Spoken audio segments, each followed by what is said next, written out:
Again, this all began about an hour and 15 minutes ago here in Lower Manhattan when the first of two planes crashed in to the first of the two towers behind me at the World Trade Center, and you can see the smoke billowing out of the front tower now. And then about a half an hour later, just as emergency crews were converging on the scene, as eyewitnesses were gathering on the street corners, a second plane drove in too, and you can see that plane coming around the building right now in this tape, and there you can see the hit as it comes through what looked to me, at least, and this is the first time I've seen that tape, come through the back side of the tower. I guess that would be the south side of the tower, and then the smoke and flame coming out the front side.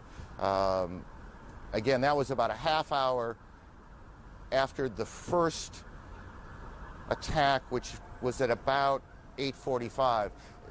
Look, you want to be careful here. We don't want to get too far ahead of this, but obviously this has all the appearances of an extraordinarily well-coordinated and devastating terrorist attack here in the United States.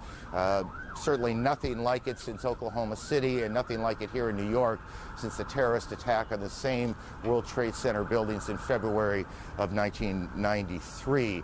At the Pentagon, a plane or a helicopter has crashed, apparently as part of whatever this operation has been, and Jamie McIntyre is there. Jamie, what are you hearing? Well, Aaron, there is a lot of confusion here at the Pentagon. It appears that something hit the Pentagon on the outside of the 5th corridor, on the Army corridor. Several Army officers I talked to reported hearing a big explosion, seeing shards of metal coming past their window. The Pentagon has been evacuated.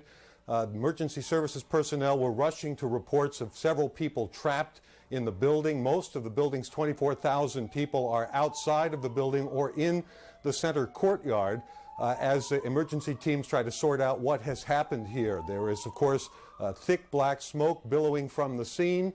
There's a lot of confusion. The Defense Protective Service, which is the police force here in the Pentagon, has been urging people to get out of the building and move away from the scene so they can handle the emergency situation. Again, it appears that an aircraft of some sort did hit the side of the Pentagon, the west front, which faces sort of toward Arlington National Cemetery. It's a corridor where a lot of Army offices are located. Wow. And some Jamie, people